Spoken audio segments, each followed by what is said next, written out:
Good morning, everyone. This is Lorraine Aguilar, founder of Working Harmony, and this is One Gratitude, One Small Success. We're back at the beach because I've got my microphone working now, so the background noise won't drown us out. I'm so happy to see those of you who are with me live on Instagram. Welcome, welcome, welcome.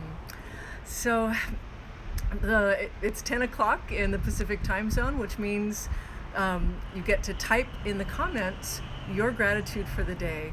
I'll share mine with you, play you a little song, and then scroll through responses for some shout outs. So my gratitude today was inspired by a little walk that I took earlier this morning in my local park. And that's just gratitude for movement. Man, I am, especially with the lockdown, I am so appreciating how much movement has a role in my happiness. When I'm sedentary for too long, I start feeling kind of depressed. And then when I move, I start feeling alive again. And it's interesting as I've been noticing how important movement is during these days when we are really sheltering in place so much more and more sedentary.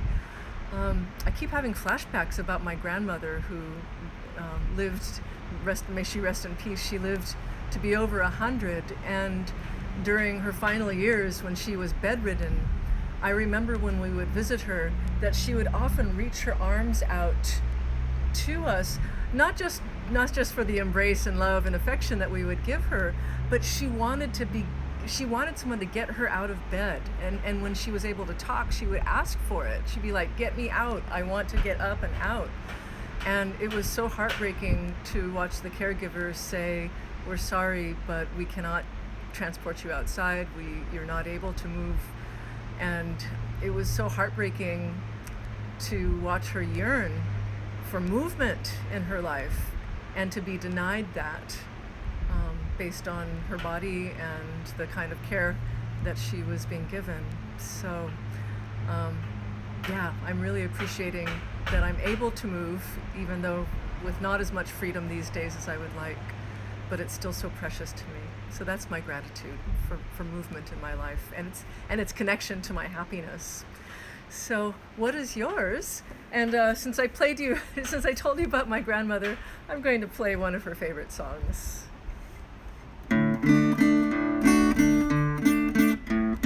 Me gusta cantarle al viento porque vuelan mis cantares y digo lo que yo siento por toditos los lugares. Aquí vine porque vine a la feria de las flores. No hay cero que se me empine, ni cuaco que se me atore.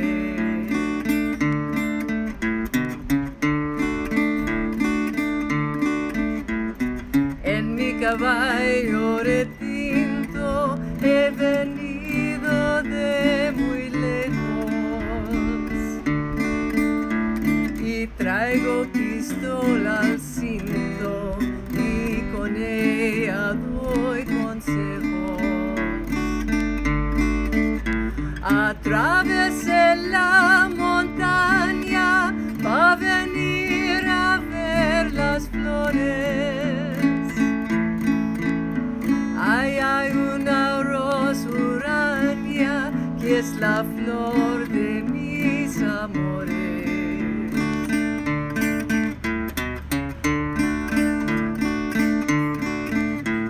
Aunque otro quiera cortarla, yo la divisé primero y juro que de robarla, aunque tenga jardinero. Yo la he de ver trasplantada en el huerto de mi casa. Ay, ay, ay, ay.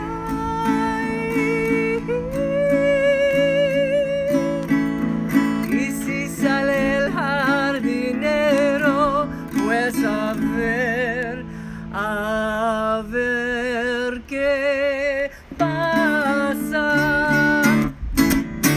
Ah, all right. Oh, that's for you, Grandma. Love you. Okay, you guys, what do we got? Want to welcome our live viewers, Klaas from the Netherlands, Sean Mahaffey, my surf brother, and Zenobia. Yoo-hoo! Let's see, I think that's all of us. Great. So the first gratitude I see is from Zenobia. She says, I'm grateful that everything is working together for my highest good. Yes, Zenobia, spoken like a true coach that you are. You're living your values.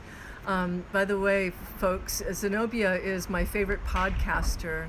You know, we all know that Black Lives Matter and Black voices matter more than ever. And I love Zenobia's voice. She interviews people on all kinds of issues. Life after Los Angeles, life after divorce, life after, all kinds of things. And so check her out. If you go to Instagram at Rebirth Podcast, that'll connect you to how to listen to her podcast on Spotify and other platforms. I just listened to your one, Zenobia, Life After Los Angeles, and I really loved that interview you gave. So inspiring. All right, and welcome Klaas from the Netherlands. He says, grateful that I was told that I can participate in an NVC course. Woohoo! All right, I know that you're already a seasoned practitioner of nonviolent communication, and so I celebrate your continued learning. So awesome, and may that course really be, provide you exactly the kind of learning that would serve you. So, and I wouldn't be surprised if you bring a lot to that course yourself with your experience and knowledge of NVC. So, okay, those are all the gratitudes that I see. I will check back one last time before signing out. So, just a little reminder that we will continue this gratitude practice indefinitely, but starting next month, I'm going to be phasing out the 5 p.m. one small success and just keeping the gratitude practice, as I think most of us are already finding our stride in our days since the original COVID shock. I think now most of us are finding that rhythm of those small successes, but that daily gratitude I certainly want to continue indefinitely. So I'll let you know when that's coming. So in closing, may we all be vessels of kindness during these really tender days of so much uncertainty and of the kind of change that's really sinking in. May we all take good care of ourselves and keep ourselves resourced through this mindfulness practice, through all the other self-care practices that fill our wells. And may we all be just beautiful examples of humanity rising in whatever way that is, whether it's a grandparent baking loving cookies for their grandchild, whether it's people like Klaas bringing nonviolent communication into the world through your example, or people like Zenobia with her beautiful voice. She's the self-proclaimed spiritual gangsta, and that's so true in the way I experience you, Zenobia. And bringing other people's voices into the world. So thank you so much. Please like, comment, and share for those of you who are watching the recorded version, and have a wonderful day.